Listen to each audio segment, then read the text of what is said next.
All right, good evening. I'm Brett Christ. I'm the moderator for this webinar. That's Deformity Correction Planning, Art and Science of Straightening Bones. So we're going to have a great session this evening. I've got great faculty. We've got Mitch Bernstein, who's at McGill in Montreal, Maurizio Cafuri, who's one of my partners here in Missouri, and then Raul Vadia, who's at Detroit Receiving. These are our disclosures. None of them are super critical to this, except for maybe Mitch's, but he doesn't use any specific terms, so he uses generic, so we should be good. So our learning objectives, we want you to, at the end of this session, to be able to recognize the common lower extremity deformities that you encounter in your practice, list the reproducible evaluation methods for lower extremity deformity, utilize physical exam techniques required for lower extremity deformity management, perform radiographic measurement techniques to adequately determine lower extremity deformity management techniques. So this is the agenda for our 90 minutes. We're in the introduction, obviously, and then we'll go over some physical exam and protocols for 20 minutes with Mitch Bernstein, periarticular knee deformity, particularly looking at the coronal plane with Dr. Cafuri, and then we'll go over some cases for about 30 minutes, and then we should have about 20 minutes for questions from you guys, and we really want you to ask questions. We'll be using the Q&A function on Zoom, so please enter your questions through that function, and we'll get to as many as possible. So these handsome gentlemen are the faculty with us this evening. There's Mitch, Maurizio, and Raul. And Mitch, we'll go ahead and start with you with physical exam and imaging protocols, including rotational profile. Thank you very much. Brad, am I allowed to give a shout out? Sure. I'm going to give a shout out to Christelle, who's one of the x-ray techs I work with. We were just working together today, so she's on. So hopefully I don't say anything wrong about the images that we get. So I'm going to talk about pre-op evaluation for deformity assessment, the physical exam, the imaging, and how to get it properly. Really important stuff for deformity analysis and executing surgery.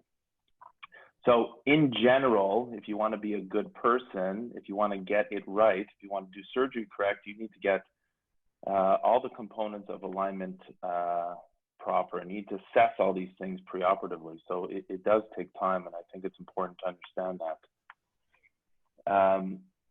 If you want to get these components correct, you have to look at the angulations and translations in 3 planes. So we talk about coronal angulation, varus valgus, medial lateral translation on the AP films, and then sagittally, we're looking at procurvatum, recurvatum deformities, as well as translation on the lateral x-ray. And then axially, we're talking about is there any rotational deformities or limb length discrepancy. So my algorithm to assess all these things is you need to really make sure your patients are appropriately disrobed.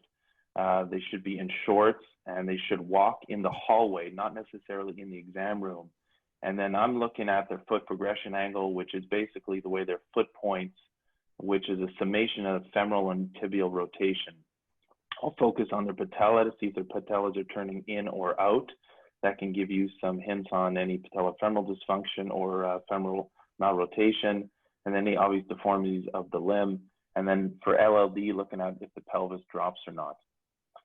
Patients are put prone for femoral rotational exam. I assess their hip range of motion. I look at their thigh-foot axis. This is done prone as well. This gives us a sense of tibial rotation. You can also isolate if there's any tibial LLD. You can isolate the tibial deformity that way as well. And then again, just general physical exam, extension, flexion of the joints to look for any sagittal plane deformity.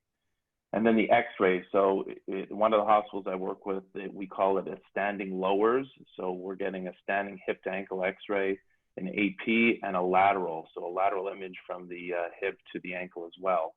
This will help us define the deformity apex location as well as the magnitude of the deformity. And then I'll include CT rotational profile as needed for patients who have rotational deformities. So here's just an example that really was very educational for me. I saw a patient with knee pain, and part of our routine images, we obtained axial views of his patellofemoral joint, and he presented with knee pain, and it correlated with this image. But his alignment was valgus, and we indicated him to correct his valgus alignment. But what was amazing is just by realigning his limb, his patellofemoral joint was realigned. So, you know, in residency, I was taught that valgus limb alignment was a risk factor for patellofemoral dysfunction, but I really never understood until this case. And his knee pain was gone. Very happy guy. So at the end of this session, I hope you'd be able to embrace this slow pace of deformity evaluation and planning. You should be able to perform a clinical and radiologic assessment of rotation, and then describe an appropriate method to order x-rays from your x-ray text for deformity analysis. So here's another amazing case. This is an 80-year-old retired pediatrician who was sent to me for a very bad valgus gait. And that was his standing lowers. And then I realized, oh yeah, he's got that valgus malalignment. But then when I reassessed his tibial deformity, he had an MPTA of 90 degrees, which basically means the total knee surgeon put in the total knee perpendicular to the tibial axis. So it wasn't the total knee that was done wrong. There was something about this plating after a tibial fracture that was done wrong. So he actually had significant external rotation deformity. So when we sent him back to x-ray with a knee forward position, you actually determined that his coronal alignment was not the issue. It was an axial malalignment, and he had an external rotation deformity. So getting the right x-rays is really critical, and this is just another example of making sure they're done properly and going back and forth with your physical exam. So in your clinic, I like to say, you know, emotionally adjust from your routine. If you're used to doing trauma or sports and then you're doing deformity, you really got to slow down and potentially take about an hour and a half to assess these patients. So for example, you know, diaphyseal tibial fractures have a certain rhythm and post-op course, it's pretty routine. And then, you know, obviously a patient who's undergoing humeral lengthening, it's much more intense. So you really have to you have to be able to adjust in the clinic. I call it old school orthopedics, which is fun, but you need a goniometer. This is my physical exam sheet that all new patients get. We look at range of motion, instability, all the way down to the ankle, pulses, 5-foot axis, and power. So it's a full, basically pelvis down to toes, a physical exam. And again, watching them walk in the hallway, not in the exam room, is really important. This is the patient who's at one of our gait labs at the Shriners Hospital, and she has some rotational deformity, but you can look at her foot progression angle as well as the way her kneecaps points when she walks. Looking at the femurs, here's an example of a patient who had an old femur fracture, was treated non-operatively, and just by the images, it looks like she has potentially a valgus malunion and some apex anterior deformity, but mainly a valgus malunion. But that really wasn't her issue. Her issue was, if you look at her prone physical exam, this is her normal side, that's external rotation. Compare that to her abnormal side. So she had, I mean, it was 90+ degrees of external rotation. So she actually had an external rotation deformity of her distal femur and very, very little internal rotation. That was the issue for her, and we fixed that, and that really helped her. For tibia rotational assessment, again, you're looking at the way they stand with their kneecaps forward. You can see this patient has an external tibial torsion post-traumatic deformity. The 5-foot axis is really important.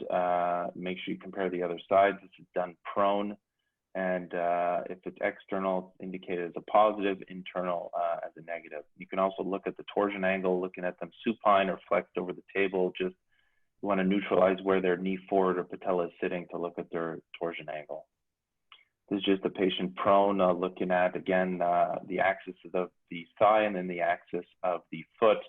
I do a perpendicular line to their lateral and medial malleolus.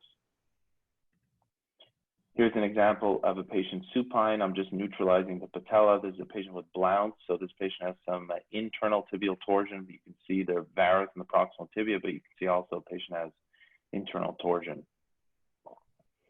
Quantifying the axial deformity, the limb length discrepancy, it's really important that you have blocks available to you. They don't have to be these fancy blocks, but you should have blocks of known heights. And ask the patient what they feel comfortable. And I find that extremely accurate. I mean, you can palpate the iliac crest, but I actually find putting these exam blocks very, very helpful. So how do you get reliable imaging? This is very frustrating for a lot of surgeons. I think, you know, you're in a busy clinic, you get the image, it's not great, and what do? I think it's really important to invest time at the beginning. Go meet with your radiology technician, show them what cases you're doing, and get them engaged as clinicians involved in the care. You can lecture with your radiologist and help them develop some protocols, especially with CT rotational protocols. So you don't just get a CT of bilateral lower extremities. You can establish a clinic protocol and really try not to accept anything but perfection.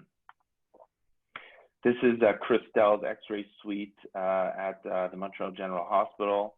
We put Brett in there. So this is an example of what they do. They'll mark the top of the iliac crest all the way down to the ankle.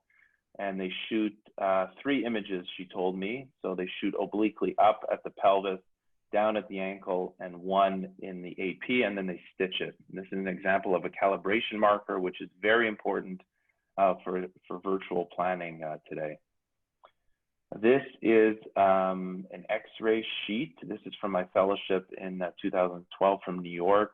But basically, you know, it's the standing hip ankle X-ray, and then you're indicating you want their pelvis equalized. You want to send patients with their pelvis leveled.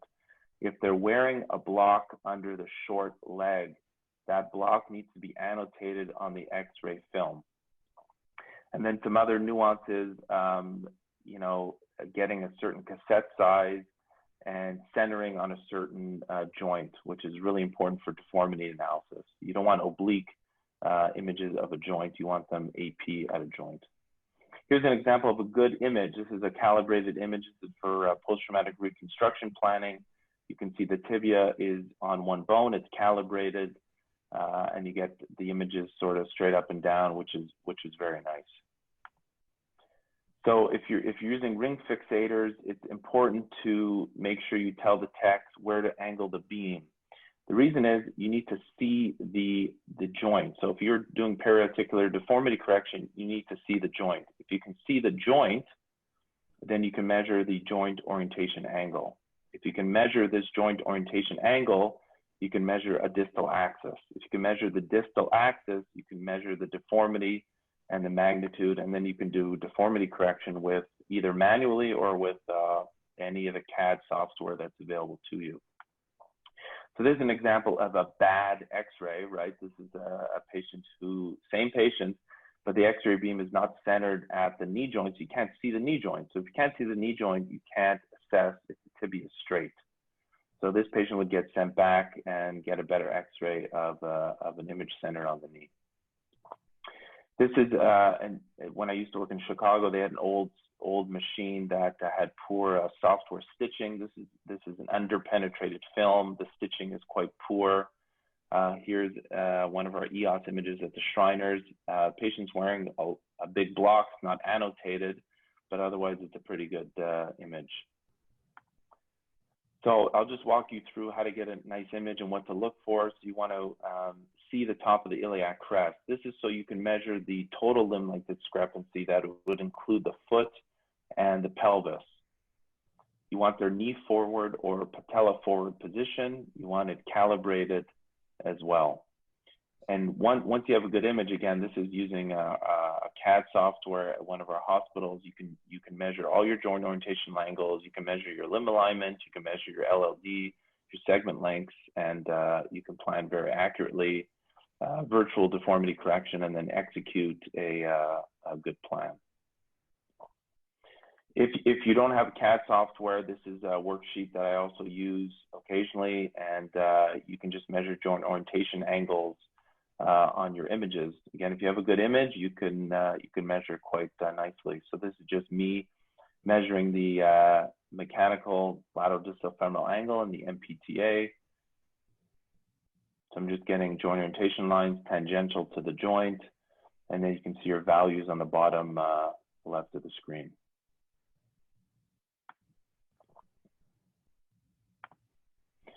This is again using one of our CAD software, which is really nice because you get a report, and I think Maurizio will go over some of his software he uses, but you can look at all the joint orientation angles around the knee. You can look at any intra-articular incongruity, the joint line convergence angle. You look at the mechanical axis deviation to look at the limb alignment, as well as the segment lengths and the total limb-length discrepancy. So you get a really nice report, and you can really assess all the components of the deformity. Finally, we'll just talk about rotation, the forgotten child, the hidden deformity, and I have to say, probably one of the most rewarding deformities to treat. And just recall, there's 6 planes of deformity, and rotation falls under the axial, in the axial component and rotation. So try not to forget about rotation. We're doing some work at the Shriners Hospital with patients who have abnormal rotation in their tibia and their femurs, and just showing you how bad rotation affects their clinical outcome scores. So 100 is amazing, 0 is very bad. So if you look at their sports function, it's 14, comfort and pain, and global function 46. This is another ambulatory scale. So 88 is complete functional limitation. This is a patient with a score of 72. And if you look at this patient walk, you would think they have a coronal deformity. This is all just rotational deformities of their femur and tibia. So this patient has miserable malalignment, and you can see how dysfunctional their gait is just from the rotation. Just clinically drawing out where their patella is and where their tibial tubercle is, you can start to get a sense now talking about things like TTTG and the vector, the Q angle, the way the patella is being pulled. So once you start understanding that, you can do cool stuff like derotating the femurs and doing supratubercle osteotomies to fix tibial torsion and reducing their TTTG, which really helped this patient who had recurrent patellar dislocations. How to assess rotation, clinical exam, and then CT version studies, which give you really objective data. I think the interpretation should be done by the treating surgeon. Unless you have really good radiologists who are used to doing these, they may not be accustomed to it. So I wouldn't rely on their interpretation alone. So I'm just going to go over one case in the femur. So this is a patient who had significant femoral aneurysms. How do you do the math? For me, the way I do it is I will rotate the femur. In this case, I'd have to externally rotate it 28 degrees to make the femoral condyle flat. Of course, because that's connected to here, this would also have to be externally rotated. So in this case, you can see when the femoral condyles are flat, the femoral neck on the right side is pointing way up. So this is a patient with aneurysm, too much aneurysm, and then you would add 30.87 plus 28.24. I don't want to do the math live because I'll embarrass myself, but this patient has a significant amount of aneurysm. Here's one of my patients who had an open distal femur fracture and 14 centimeters of bone loss. So you can imagine getting the axial alignment, specifically rotation, properly is very difficult. So I checked that myself, and I got a CT post-op. So I measured the Cobb angle here was 0 degrees. On the knee was 16. So again, on the right side, I'd make this femoral condyle flat. So I'd have to internally rotate 16 degrees. On the left side, I'd have to externally rotate 15 degrees. So on the right, the patient has a retrotorted or retroverted femur. On the left, anteverted 3. So in this case, the magnitude of the deformity is 19 degrees. And the direction would be I mal-rotated her distal femur segment 19 degrees. So 6 weeks later, during our second stage of the masculate technique, she was brought back to the OR. These are K-wires at the beginning of the case, and we internally rotated 19 degrees the distal segment to correct her rotation. And then she went on to heal the bone defect. So I think this is chapter 1. It's a very exciting chapter. It's an essential foundation. I think it's really, really important and rewarding if you take your time during the clinical evaluation to understand the deformity. Accept only high quality pre-op radiographs, work with your techs. We have amazing techs here in Montreal, and rotation is a component of alignment. Look for it and measure it, please. Thank you very much. That was a great job, Mitch.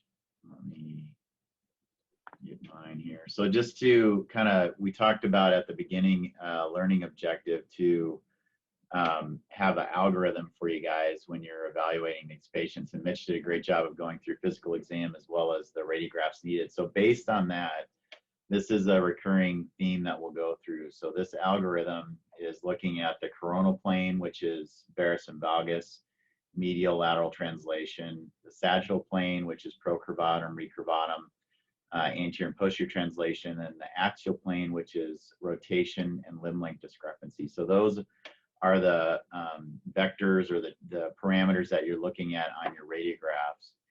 And then the important thing, like he showed, the clinical exam is very important. So watching them walk, doing prone assessment for both the femoral rotation for the rotation of the hip, and then the 5-foot axis for tibial rotational deformity. And then also look at flexion extension for sagittal plane deformity. And then the imaging, like he showed, you know, you want to get standing AP views and extremity alignment series basically is that stitched image. And then lateral as well, looking at those things. And then if you have concern for a rotational problem, or if you feel like you can't get good imaging, then that's when you consider doing a CT scan for rotational, but sometimes you can do it for perioperative or preoperative planning for very complex deformity, so you can kind of manipulate the 3D images. And so with that, we'll go on to the periarticular knee deformity coronal plane evaluation. He'll show you some software and avoiding making the patient worse by really evaluating these deformities, because they're not always straightforward. It's not just high tibial osteotomy. So my partner, Maurizio Cafuri, is gonna, it's a great talk, so stay tuned. You'll be at on the edge of your seat. So with that, Maurizio, I will stop sharing. Good evening, everyone. So thank you very much for having me for this interesting webinar. We're going to go over coronal plane corrections around the knee. I don't have any conflicts of interest to disclose, as has been presented before. At the end of this presentation, the learners are expected to understand the historical aspects related to the development of osteotomies around the knee, recognize the radiographic parameters that are critical for preoperative planning, value the joint orientation angles as key elements for proper decision-making, and acknowledge different strategies to address varus and valgus deformities around the knee. A little bit of the historical background. We have 3 eras when it comes to osteotomies around the knee: before 40, in between 40 and 2000, and after 2000. So before 40 was time for experimental things that were kind of demonstrated at different medical schools. And the most interesting work from the beginning when it comes to coronal plane correction for valgus varus was in the very end of the 19th century with William McEwen, that was dealing with a lot of patients with rickets and those gross deformities, some of those that fortunately we don't see anymore. But I got to see some of those patients a while ago, and I can tell they're very challenging deformities to correct. Then comes a new time when we start to deal with arthritis of the knee. And Jackson in the 58, he started doing those osteotomies around the knee, and you can see how they performed. At that time, no great deal with fixation. It was cast, a lot of knee stiffness, a lot of leg translation. The first person to describe closing wedge was in 64, Gary Epi. And then everybody knows the development of Coventry and the famous staples that were used to fix osteotomies with closing wedges. The first person to describe the importance of long leg standing x-rays was Harris in 1970, showing that there is a real important correlation between what you see in the long leg standing x-ray and the deformity and how you should address it. But I have to say, even until 2000, osteotomies were not procedures that were very much supported by the orthopedic community. And the reason for that is because we didn't have good implants, we didn't have preoperative planning with a very standardized method, and we had a very low survivorship of these procedures.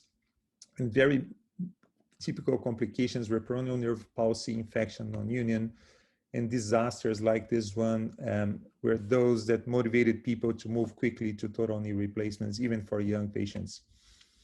And it was very common that the lack of understanding, like ending up with legs that were straight, but to the expense of oblique joint lines as this one, ended up generating very big problems in the future because of the increased shearing forces and very difficult conversions to knee replacements. Then we start to move to a new time in the beginning of the 2000s. The first important advance was the open wedge osteotomy to correct varus. Until then, the typical technique was lateral closing wedge. And Purdue was the one showing that a medial open wedge would be something beneficial, easy to reproduce, with no issues with peroneal nerve.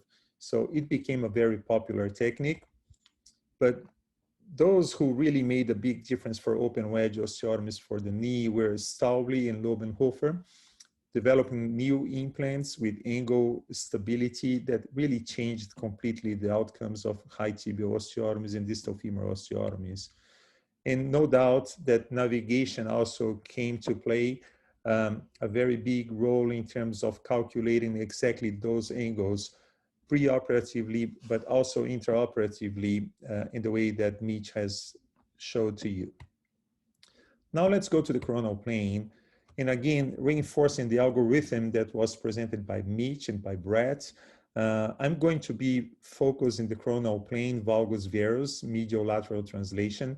But please take into consideration that when you see somebody in your clinic with varus deformity of the knee, valgus deformity of the knee, you have to do the complete evaluation of all planes, sagittal plane, axial plane, and you have to do a complete physical exam evaluating the patient's gait.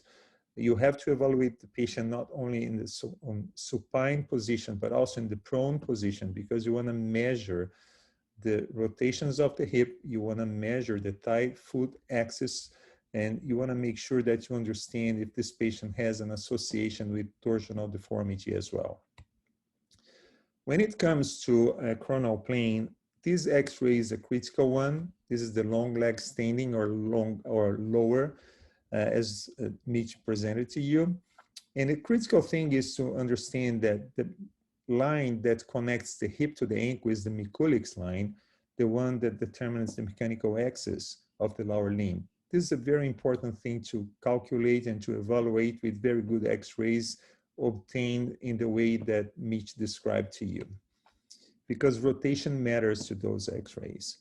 Once you have the determination of the mechanical axis, you can measure the distance between the mechanical axis and the center of the knee, and you can either have deviation to medial, which is going to be associated with the varus deformity, or a deviation to lateral that's going to be a determinant of a valgus deformity. So this MAD you should measure in millimeters. It's going to give you a sense about how much of deviation you have of the mechanical axis in relationship to the center of the knee. The other important thing that the Mikulicz line determines is some specific angles, the joint orientation angles in relationship to the tangents of the joints. So if you look at those lines, you see the Mikulicz line and you see all the tangents to the joints. And those tangents are critical ones that you have to look at, and you have to measure the angles that are going to determine your preoperative plan. These are the numbers that I would like everybody to keep in mind. And these are the reference joint orientation angles that you have to know. The most critical ones for the knee are the MPTA and the MLDFA. And you see that for MPTA, we have a normal value of 87 with a range from 85 to 90. MLDFA, it has a normal value of 88 with a range from 85 to 90. The other important thing to pay attention to when you evaluate the knee is the joint lateral convergence angle that should not be greater than 2 degrees. The greater this angle is, you look more into interarticular deformities, and you have to recognize those. A big change in my practice was preoperative digital planning, and there's interesting literature about it. I do recommend these 2 supplements of the Journal of Knee Surgery that covers many topics about osteotomies around the knee, and those were published back in 2017. And they have interesting articles like this one from Stefan Schroeter that describes exactly how to calculate those angles and how to use good imaging to get access to those angles. I use one of the softwares. There are many softwares available. This is the software I use, and you can see I can use the software to measure not only axis, long leg axis, but also I can plan for hip replacements, knee replacements, and there are many applications associated with the software. Let's talk about varus knees. So this is a varus knee. You see the right lower extremity. It's a dynamic varus because it's associated with laxity of the soft tissues. You have to take into consideration in those very significant deformities that the soft tissues around the knee are also compromised. When you're going to do evaluations of the knee, you should consider normal x-rays. I normally like to have the tunnel view as well, in the long leg standing films. And if I'm talking about varus, I always like to do a valgus stress with 20 degrees of flexion so I can see if I can bring my alignment to normal, to neutral, keeping the joint space symmetrical, medial and lateral. This tells me that the deformity is coming from the joint and not from the MPTA or from the proximal tibial epiphyseal segment. So let's see a case. This patient is 47, very active, bilateral varus, significant knee pain, history of right knee dislocation 30 years ago. He was not interested to pursue a knee replacement. And you can see the x-rays. There is no doubt this is a very advanced arthritis. You can see that he even has some degree of patella baja in the right knee. Very difficult decision in this case because the arthritis was very, very pronounced. You can see with the alignment study that he does have varus bilateral. Left side is worse than right side, and left side was the one that was hurting most. So we measured his angles, and as Mitch mentioned to you, you have to use a very good x-ray. You have to take some reference points like the center of the hip, the greater trochanter, the joint line of the femur, the joint line of the femur, the tibia, and the ankle joint line. When you enter those information, you are going to end up with the automatic determination of the MPTA, MLDFA. And in the software, you're going to see if the angles are abnormal because they're going to show up red. This patient had 12.4 degrees of varus. And I can tell it was coming from the femur because the MLDFA is abnormal, and from the tibia because the proximal tibia is abnormal. We talked about correcting this, and I explained the plan about what to do. And for the other side, you can see MLDFA is normal. The deformity is less, is 7.6 degrees. And he has a very increased joint convergence angle because he already has a component of intra-articular deformity coming from the medial knee arthritis. For this particular patient, we've done bilateral high tibial osteotomies, open wedge, valgus producing osteotomies. And you can see a very interesting thing here. I was able to bring the mechanical axis to neutral with a valgus angle of 1.8, but take a look to the joint line. The joint line is kind of slightly oblique, and see that it's not really parallel to the ankle. So what is the message is I corrected using the tibial deformity as a reference. And a discussion would be if I should have split the deformity in between the tibia and the femur for the left side. You're going to see the same situation does not reproduce on the right side, because the right side, the deformity was mainly tibial, not femur. So now you can see the joint, the knee joint is much more aligned to the ankle joint than in the other case. So again, you have correction of your alignment, no doubt about it. I was able to balance the gait of this patient, but the left side has a slight obliquity. So in terms of the technique I've used, I normally use what we call biplanar cut because it increases the surface area and it allows for intraoperative dynamic adjustment. Although after I started using softwares, I normally open exactly what the software tells me to open. So I know how many millimeters I have to open. I don't have to keep taking in double checks with the alignment rods, just because when the patient is laying down, he's not bearing weight, and it's not going to reproduce what happens exactly when the patient is bearing weight. Take a look at this other patient, 49 years old. It's a different scenario. You see there is a malunion in the distal femur. This patient came for a knee replacement. He was interested to have a knee replacement because of knee pain. You can see the deformity. I measured the angles. Everything is red there. There's nothing normal. And then I tried to see what would happen if I would have corrected the deformity of more than 15 degrees in the femur. And you see, I'm not going to end up with a very good alignment for the joint line. You see, my joint line is very oblique in this situation. Then we decided to split the deformity in the way you can see, and also you can play trying to do open wedge distal to the joint, closing wedge proximal to the joint. Then you measure the leg length, you compare to the opposite leg. So you can play with leg length discrepancy by doing a combination of open wedge and closing wedge, or both open wedge. Because this patient had significant shortening of the lower limb, I did dual open wedge, medial open femur, medial open tibia. And here is what was the preoperative plan, trying to correct the angles. The angles are now green. This is the outcome after surgery. So we've done above and below the knee in order, and you see difficult was to do my biplanar cut because he had a very curved anterior cortex because of the malunion. But you can compare the difference now. And now let's talk about single level osteotomy versus double level. Comparing the two patients I presented to you, you see I can always bring the mechanical axis to the center of the joint, but sometimes I'm going to miss a very special detail, which would be my obliquity or my orientation of the joint.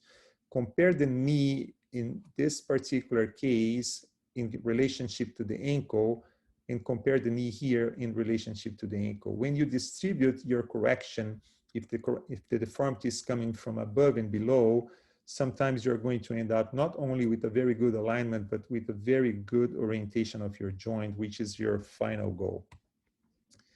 Again, corrections should take into consideration joint orientation angles, MPTA and LDFA. And now moving finally to the valgus knee. The discussion would be if we go with a lateral open or medial closing. It again depends on leg length discrepancy. It depends on patient's characteristics.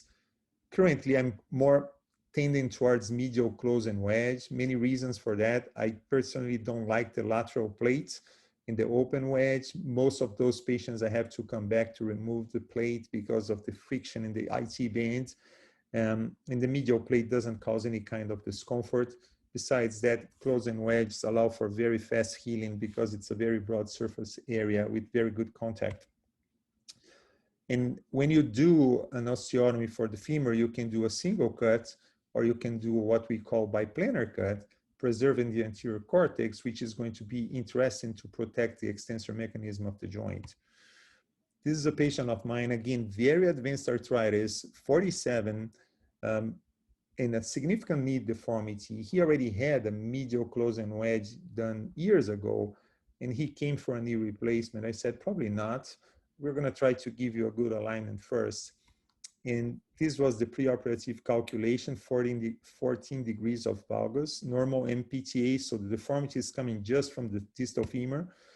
And this is the preoperative planning. You see the K wires determining my wedge, then a resection trying to preserve my hinge. The critical thing is to keep your hinge very close to the area where you have the overlap of the shadow of the condyle and the lateral cortex, so you're not going to have an area of a very strong bone there. Then you close your wedge and you check your alignment and you fix it. And this is the biplanar cut. And this is the patient afterwards. Even if this patient has tricompartmental arthritis, he's under 50. And I've seen this patient now, he's now over 50 and he has no pain whatsoever. And he's very happy with his alignment. So in conclusion, coronal plane deformities around the knee are a real big deal, but pay attention that they sometimes come associated with torsional deformities. Mitch already showed you how important it is to evaluate torsion, because sometimes people think that it's a coronal plane and sometimes it's just a torsional problem.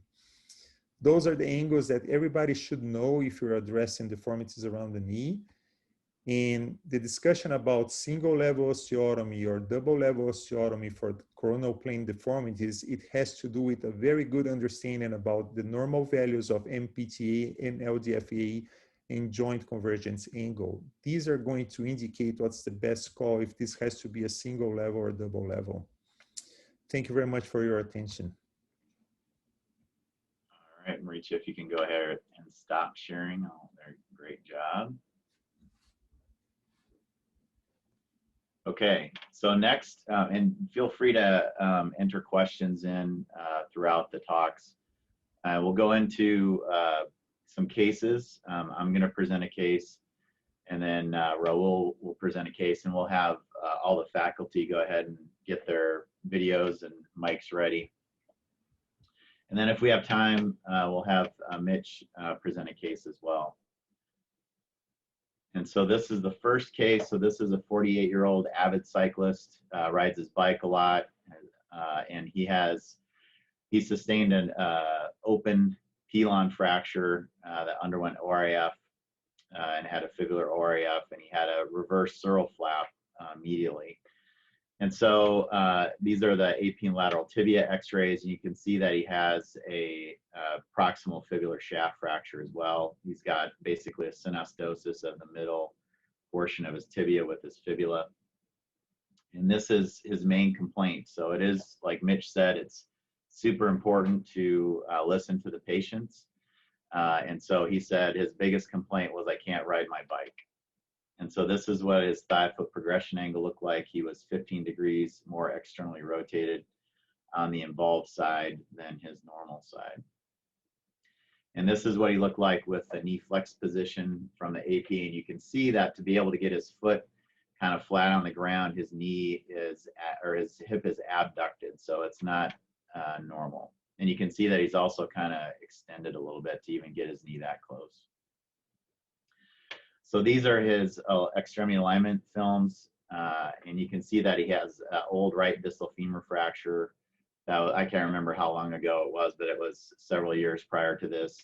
And then you can even see with him standing that his left foot looks like he has almost a flat foot, or for sure that it's externally rotated, almost looks like a pes plana valgus position.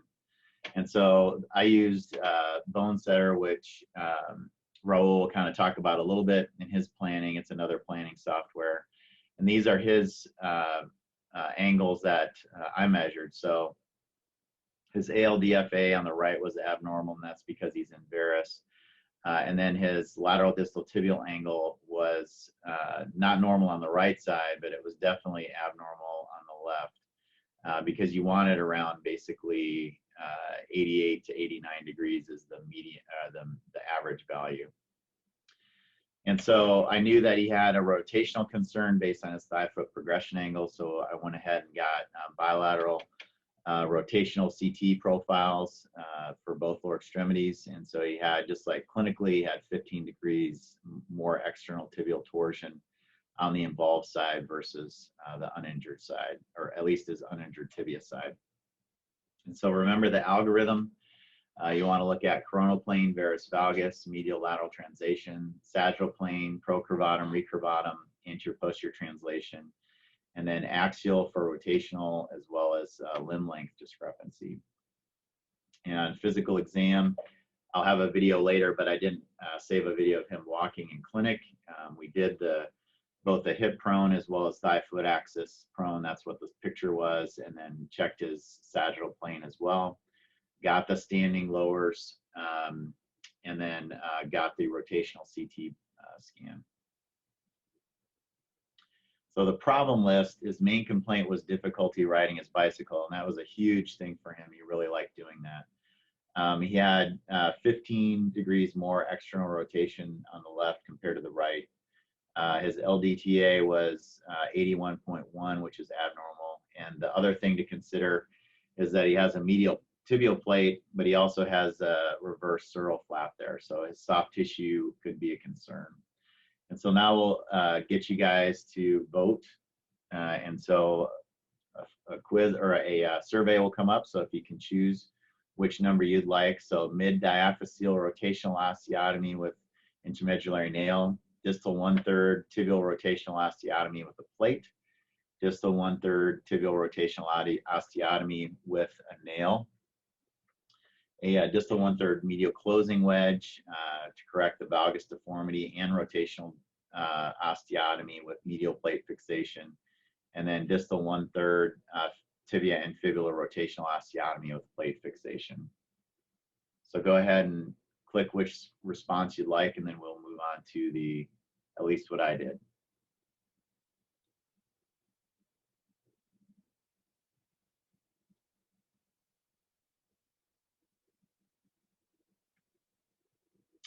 Okay, so it looks like the most popular answer was the mid-diaphyseal with rotational osteotomy of the tibia and intramedullary nail. That's a good option. The challenge that I thought with that was restoring a medullary canal with his previous fracture. So I actually chose a distal 1/3 tibia and fibula rotational osteotomy of plate fixation because I had to take the plate out anyway. And so the thing to consider, at least for me, when to do a fibular osteotomy is if there's more than 10 degrees of correction. That'll be for angular correction or rotational correction. Otherwise, I think you get more resistance to correction than if you leave it intact. So I like to cut the fibula just to make it easier to correct the tibia. So I try to do it above the syndesmosis. And if you're doing a proximal one, you're going to obviously do it below the proximal tib-fib joint. And especially for rotational osteotomies, I try to do it at the same level. And that's pretty much the same for any type of osteotomy if you feel like you have to do the fibula.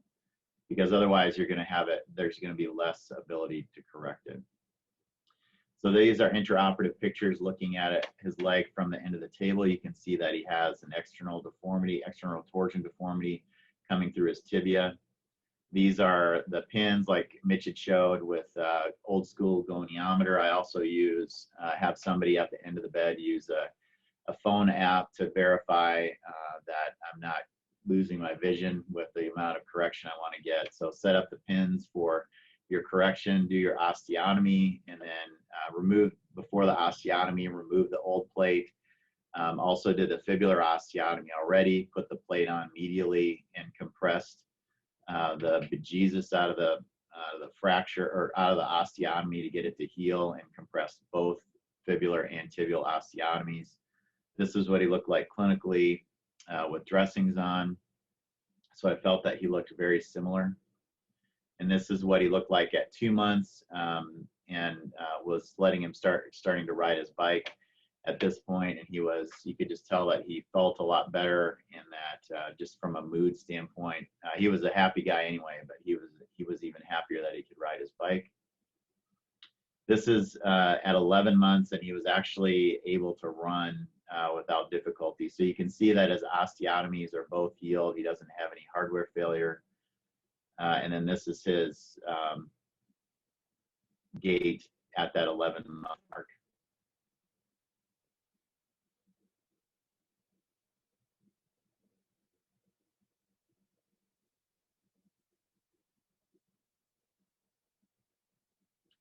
So with him walking, his foot progression angle is pretty similar, and he can do pretty good balance-wise.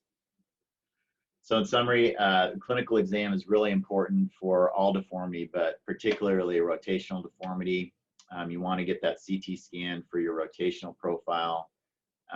It affects other planes. So one of the options would be to do a closing wedge osteotomy to correct valgus. But if you have external tibial torsion or the same in the femur, as you internally rotate that distal segment, you're going to correct some of that valgus. And it's not always kind of a one-to-one. It depends on how accurate your osteotomy is. But purely by doing a rotational osteotomy, I was able to correct him a little over 8 degrees and got him within the normal lateral distal tibial angle.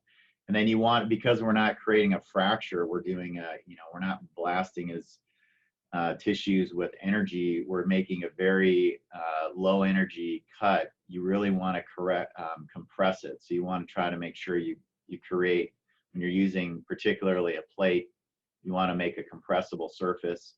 If you're making oblique osteotomies, obviously you can put lag screws across it, but you really want to create compressible surfaces because they're harder to heal than if you would just get a fracture and plating and putting a nail in. So with that, I'll switch the screen over to Raul, and he'll go ahead and go through his case. Yes. Okay. Thank you. So I was challenged with a patient that was sent to me by one of my partners who does arthroplasty, and this is a 21-year-old female who was from another country and moved to the United States and saw one of my partners, and she had tremendous hip pain and ambulatory problems with gait, and he did nice surgery on the right side of her leg and did a total hip, and then did the left side and did a total hip, brought the hip almost to the hip center, better on the right than the left. But then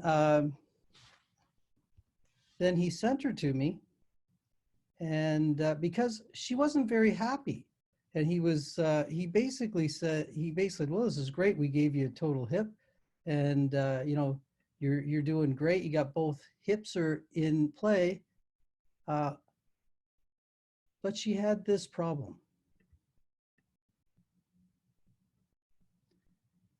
She had a leg length discrepancy. And as you can see here, I've got, can you guys see my screen? Just say yes, yeah. There we go, thank you. And you can see when she was standing, they had got this one in and did a bit of an osteotomy, and the other one, they got in very proud of themselves, but really she had quite a leg length discrepancy. And she came to me and they said, well, what can we do with this? And so just like looking at her here, I don't have a video of her walking because she wasn't comfortable. She wasn't comfortable having me do that. So I had that image. And so, when I looked at this, I had to do an examination, and basically she had a fairly bad limp.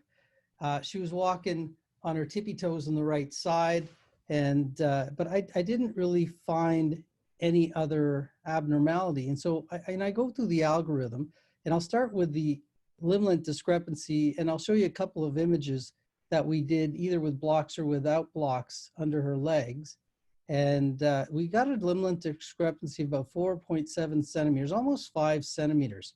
And when I measured her deformity on the right and left side, she had an overall varus on the right side of 2.44, left 5.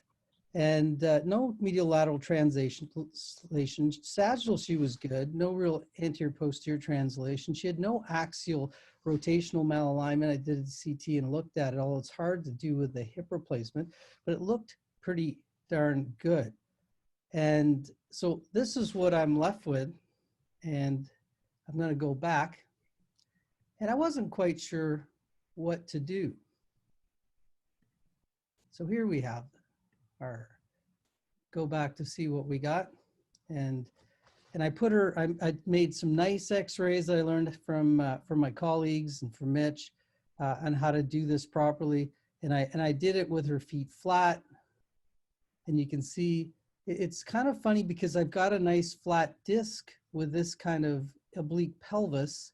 And then when I did the same test with a little bit of raising of one side, you can just ignore these for a little bit. And this one's down, this is blocked up a little bit. And now I have a flat pelvis on this side, but the L5S1 disc is now quite oblique. And so I had to give her the options. And the options that I had were to lengthen her right leg or to shorten the left leg. And so before I did that, as I said, I did some pretty good measurements, and I found, you know, we have a little bit of time. Brett, would you like me to do the measurements live? Sure. Okay. Well, let's do this a little bit. I was going to just show you, but I think we have a little bit of time, and so I'm going to do these measurements live and show you how to do them. So let's just get rid of these measurements. And I know these can be confusing, and they're a little confusing for me. So this is what I do. I put a center marker in the hip, and then I go to using my bone setter app. By the way, you can use bone setter. It's online. You can use it anytime, enter your x-rays. So I'm going to measure, draw a line from the center of the hip to the center of the ankle. And when I look at this, depending on where it crosses, and you know, you saw Mitch and Maurizio talk about, you know, how far over or the distance over here, the middle would be about here. And I can tell you that this is varus, and it's a little, and as you can see, we've got a little bit of a varus deformity. I've also measured the length, and on this measurement, it's 83.1 centimeters. And then the next thing I'm going to do is I'm going to measure the actual varus or valgus of the limb. And what I'm going to do is do another angle, go right through the middle of the femur, and then I'm going to take a line from the middle of the tibia right through the end. And you can see this is only 2.66 degrees of varus. And now, you know, the measurements for the LLDFI and the proximal, the medial proximal tibial angle, what I would do here is I'll do another line from the proximal femur and then draw a line across. And you can see this is 89 degrees on the lateral side. So if I just mark that 89, and that should be about 87. So if it's a little bit more, it tells you that you're a little bit more valgus or varus. What do you guys think? I'm going to leave that up to you, and I'll make you a little diagram later. And then I measured the tibia again across the joint line, and I'm going to measure it from here to here. One sec. And whoops, let me just get rid of that one more time. I'm going to do the angle across the joint line. There we go. And then an angle straight down. And that's 87. And that's what we're kind of looking for, 87. So this has quite a good alignment. And when I did the side that's long, it was actually about 5 degrees of varus. Most of the varus was in the femur. So if you learn to do those lines, they're helpful. Now, let's go see what my options were here. So I could take the right side and I could do a lengthening, which would be anywhere in this area. And I could use different modes of lengthening, probably some type of nail, lengthening nail now, that would be most common. And I could certainly lengthen this about 5 centimeters, which would make me exactly the other side. We'll lengthen that to the other side. We see this one is 85.7. And so I can go 85.7, there you go. I can bring this down until it's 85.7. There you go. And that's about how much length I would have to do. And then I'd have to measure my alignment. And you can see my alignment is going to change if I lengthen. It's actually become more varus. And so you really have to consider that, whether you're going to do some kind of varus or valgus correction. Now, on the other side, we would have to do a shortening. And in the end, the young lady, she picked that she didn't want to have anything for a long period of time. And I told her, I had her stand on the left side and we measured her. She was about 5'7". And we measured her on the right side, standing on that leg, and she was about 5'4". And she said, you know, I don't mind being a little bit shorter if it's quicker. So I decided that we were going to do a shortening osteotomy. And I thought, well, where am I going to shorten it? You know, should I shorten it here? Should I shorten it here? Like, what would affect that? And so a couple of things I had to think about. If I was shortening it with a more distal osteotomy, I would have to probably take out a wedge of bone. And when I put them together, I would probably have a big piece and a little piece. And so one of the other problems with doing this is, what if I put a plate on and I brought the femur over or translated it? Well, when I do that, I look down here and I can see that now I've actually not done too bad with my alignment, but brought it over. There you go. You can see that's something you have to think about. It's right here. Or what if I put it in the middle? Now where's my alignment?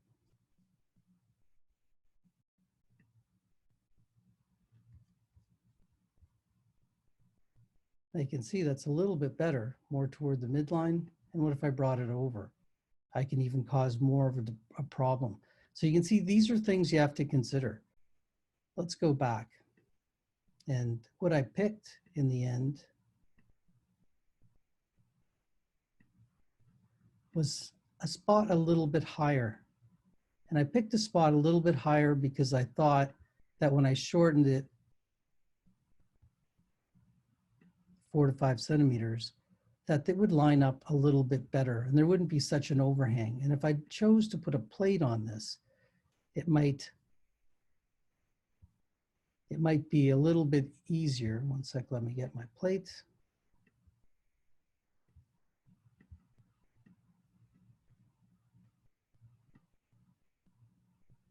Might be a little bit easier to line up. And then I wanted to overlap this femoral stem. So I had to think about all these things. One of the other things that you have to think about when you're doing this is sometimes you can actually correct the alignment even better. So let's put this.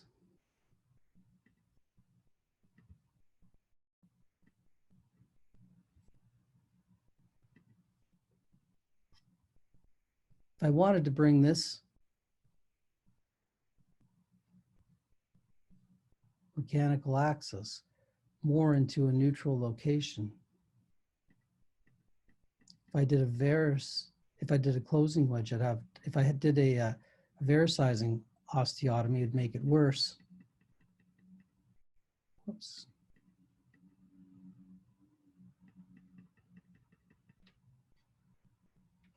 But I could do a closing wedge on that side and I could actually get it quite perfect. One sec.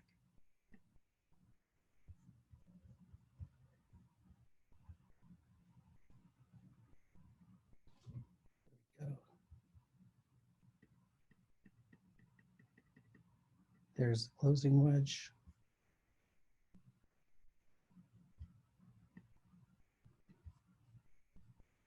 See that? And if I do a little bit of an opening wedge,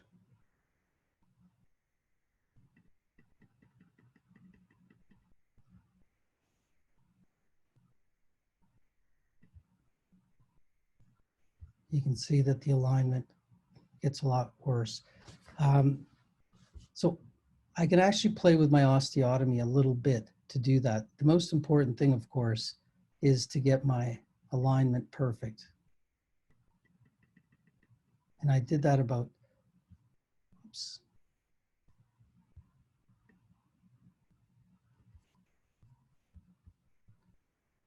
I did that about 2 or 3 degrees right there. And you can see, I think I got that pretty good. And with that shortening, I've got it almost equivalent to the other side.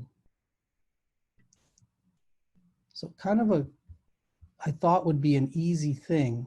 It wasn't as easy as I thought, because as I said, I can just move this over a little bit. That's going to change my alignment. Move it lateral a little bit. That's going to change my alignment, or be perfectly in the middle. And then I had to think about this overlap between what I had left and how my plate would sit. Let's see what I did.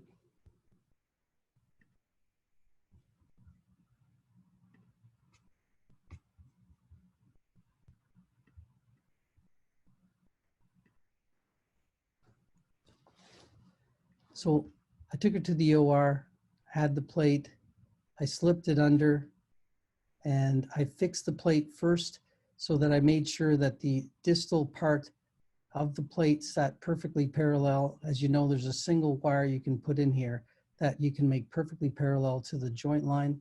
And I left that wire in, pulled it out the other side, picked my length and osteotomy with a guide.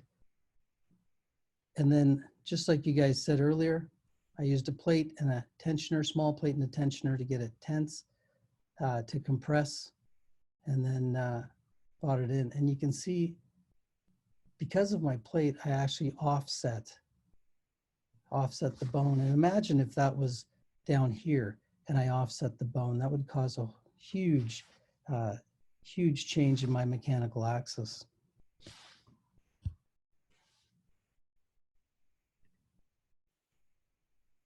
And let's go back to bone setter and let's see how I did. And so we'll just move Brett's head back over there.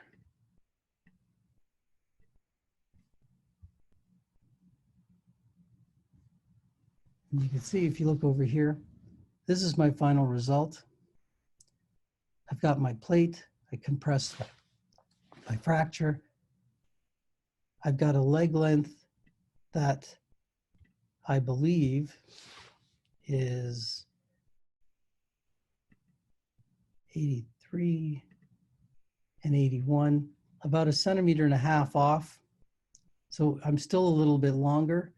One of the problems I saw here was there's still a bit of an oblique L5S1 disc, but I think her pelvis is good even though there's a deformity.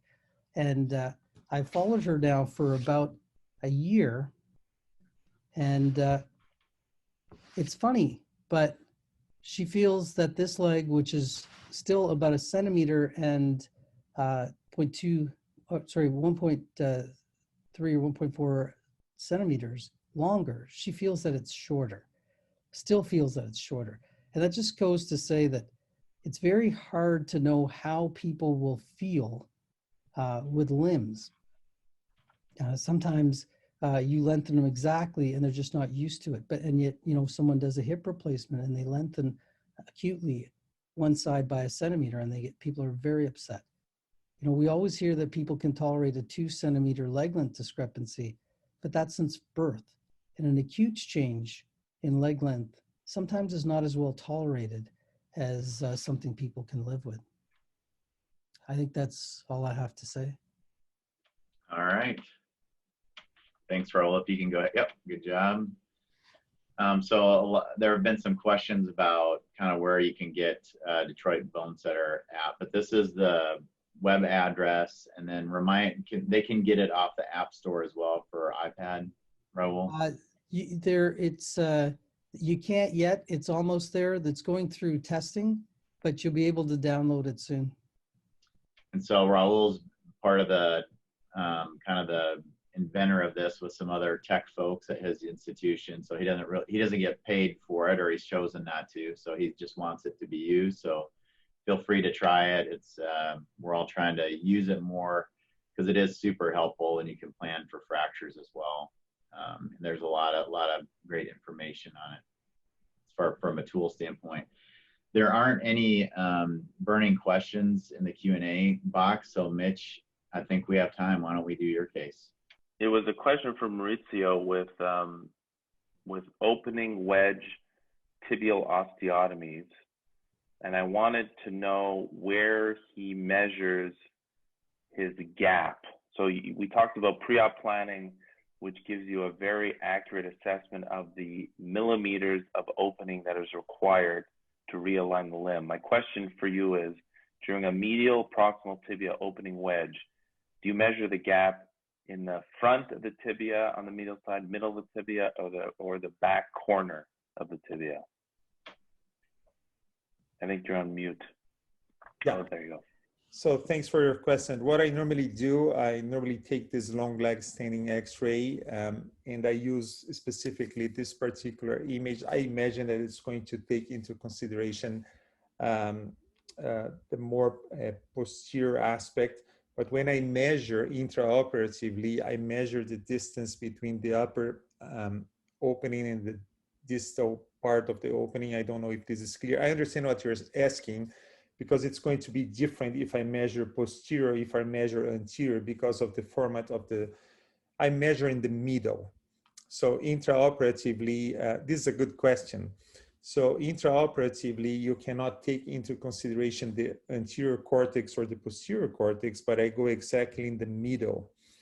And the other thing I do, I pay a lot of attention to my slope, because if you want to do correctly, the posterior cortex has to be a little wider than the anterior cortex, because if you try to open symmetrical, you may end up interfering with your slope a little bit. I pay attention to that. The other thing I sometimes do, I have a wire going from anterior to posterior parallel to my tibial slope. And when I open my wedge, I pay attention to the orientation of my wire to make sure that I'm not tilting the wire. Or sometimes I want to tilt my wire some because I want to change my slope a little bit.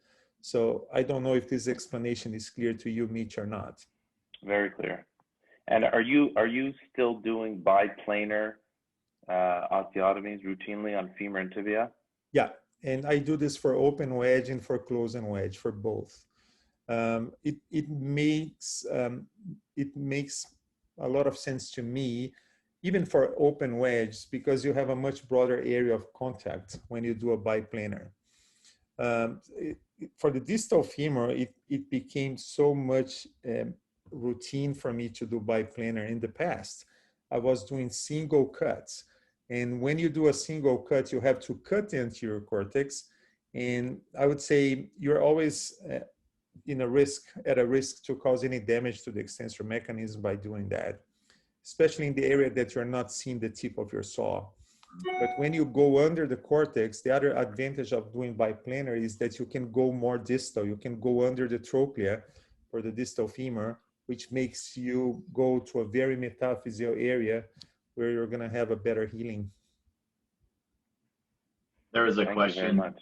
while you're getting yours up, Mitch. There was a question about, do you consider the width of the saw blade and the amount that you're of your osteotomy? And I said yes, I do, but I wanted to ask you, Maurizio, for your high tibial osteotomies. What's the question again, Brett? So do you account for the width of the saw blade, which is usually like 1 millimeter? Yeah. So there is a difference between open wedge and distal and closed wedge. For the open wedge, it doesn't matter as much, but for the closed wedge, it's going to matter because for the makes sense. Yeah, I was going to say, because when you're opening, you're going to measure that distance anyway. So. Exactly. But for the close and wedge, it does matter. All right, Mitch, you got 10 minutes. Can you do it? I renamed the talk to knee Okay. issues. Okay, so I do adolescent as well and pediatric deformity. So I had a patient who came in with who was 13. She had a proximal tibia fracture. Was treated in a cast, and when she took the cast off and started living, she noticed that her foot actually turned outward. She had a concavity at the proximal tibia, and she really felt like her knee was dislocating. She said she really could not do sports in gym, and it really affected her activities of daily living. Her physical exam, she had external rotation when she walked. Her foot progression angle was externally rotated about 10 degrees more on the right side, which was the abnormal side, and she had hyperextension on the right side of plus 15, the left side was plus 5. So that is her normal side. And you can see she gets her ankle off the bed. I'm trying to make sure I don't lift her knee off the bed, but she does hyperextend on the right side, on the left side. That's her normal side. On the right side, she hyperextends quite a bit. And this is what was really bothering her when she ambulated. She felt like her knee was going to dislocate. So just to complete again the algorithm matrix, there's no reason not to assess the other components of the deformity, and you can see she has a subtle external foot progression angle, external tibial torsion, not necessarily pathologic, but it was documented to be externally rotated. We ordered our standard hip to ankle x-rays, and you can actually see from the AP of the right knee, you can't see the joint line. And that should tip you off that there could be something with the sagittal plane. And again, looking at the limb alignment, this is the line from the center of the hip to the center of the ankle. She's in valgus. And looking at those joint orientation angles, it's coming from her tibia. So she's got proximal tibia valgus. She has some external tibial torsion. These are very beautiful lateral x-rays. Full length, calibrated, and I'm just measuring her PPTA. I'm choosing an 85 because her other side's 85. So won't go into it now, but this is just deformity planning. This is an analog method, but I'm projecting a PPTA of 85. This generates an axis down, and this is really where her ankle joint should be. This is an ADTA, the anterior distal tibia angle of 82.6 or 82. I'm trying to get 82, and that brings an angle up. So I'm not using anatomic axis lines to identify the apex. I'm using joint orientation angles to identify the apex, which is located 71 millimeters from the joint line, and its magnitude is 15.1 degrees. And this has implications on how I thought I would fix it. So she's 13. She's still skeletally immature. She's open facies still. It's a post-traumatic deformity. Some other issues. She has a small limb length discrepancy, and like I said, that slight external rotation. So I use ring fixators with hexapods. So there's no added technical skill. If you're using this with a ring, you just put these extra deformity parameters in the computer, you might as well make it perfect, but assessing it is critical. So I put these deformity parameters into the computer. This is execution in the OR. We're measuring the osteotomy location using reproducible images. So we're going to cut the bone here. We're going to mount, I like to mount the ring off a reference wire that's perpendicular on the AP and parallel to the slope on the lateral.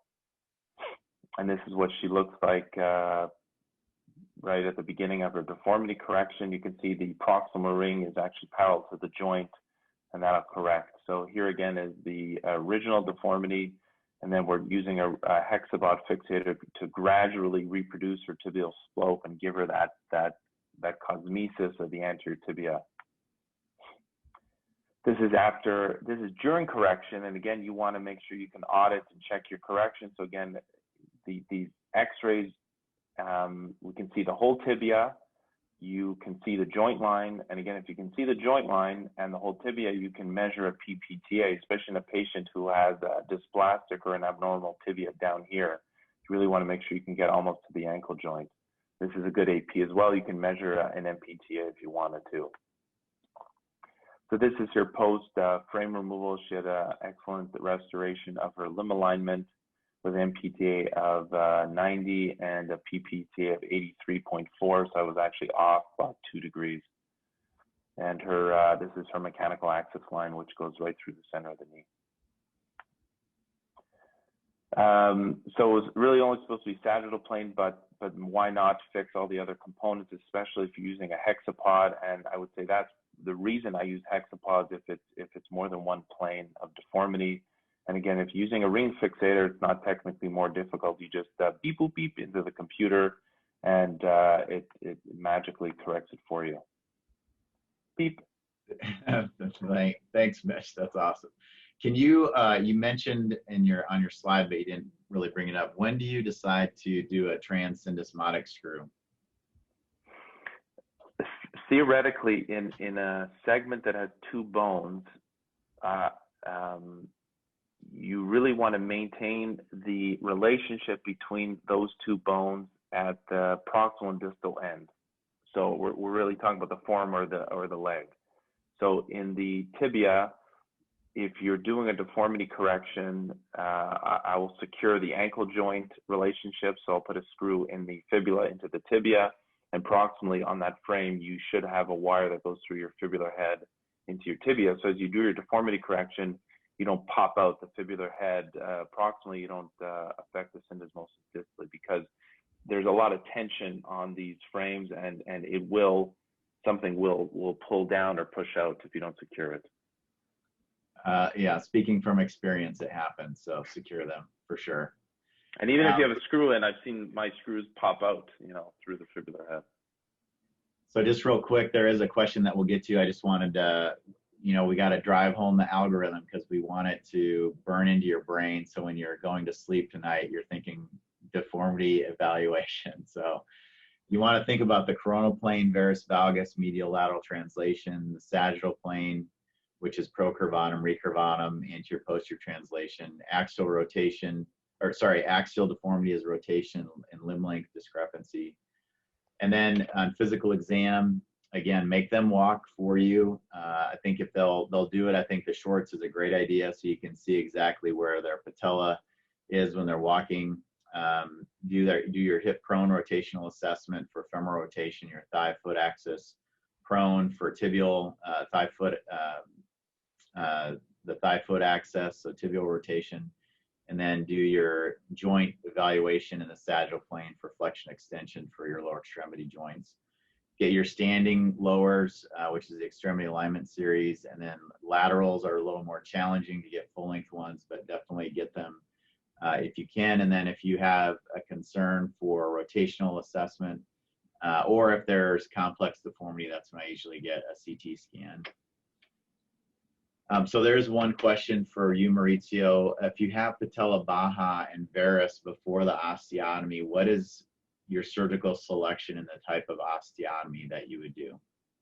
So what I would say is that instead of going supratuberosity, you can go leave the tubercle in place and you go below the tuberosity, so you don't change much the height of the patella in that situation, because if you're going to do an open wedge in somebody that already has a patella baja, this is going to make it even worse. So you have to, instead of doing the biplanar in the way I normally do, keeping the tubercle in place, I normally go with my cut below the tubercle. But you don't do it biplanar, like leaving the anterior cortex in place? So I do a biplanar, but in this case, my tubercle is going to be attached to the proximal. To the proximal, yeah. To the proximal, not to the distal one. Okay, Well, we are going to end right on time, so congratulations. But this is the summary and take-home points for this webinar. So recognize the common lower extremity deformities encountered in your practice. Have a systematic approach to evaluate lower extremity deformity. Physical exam is extremely important. Making sure you understand what their limitations are that bug them. I think Raul, or the guy that I had riding a bike, was a big deal. That was his only complaint. Raul, his patient had a significant leg length discrepancy, and even though her joints got better, she didn't do well with just a joint replacement. So it's not just, you know, think about, hey, I got the joint in and then you're done, for sure. Radiographic measurement techniques identify the correct method of treatment. And so you can be able to access this recording through, you'll get a Zoom link tomorrow or 24 hours later for those who registered. We are also going to be placing it on the AO Trauma North America YouTube channel. So I'm going to show you, because there's also more information about, we did a 10-week lower extremity deformity and non-union course this spring and summer, that all of these sessions are on our YouTube channel. So it's AO Trauma North America. You get a lot of great content. You get all of these things. This is just the top half of the web page for the playlists. So you have approach videos.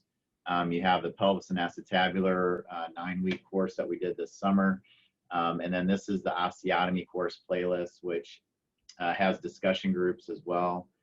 So just one of the funnest, most just enjoyable thing I did this during the pandemic was to hang out with these guys and talk about deformity. So take a look.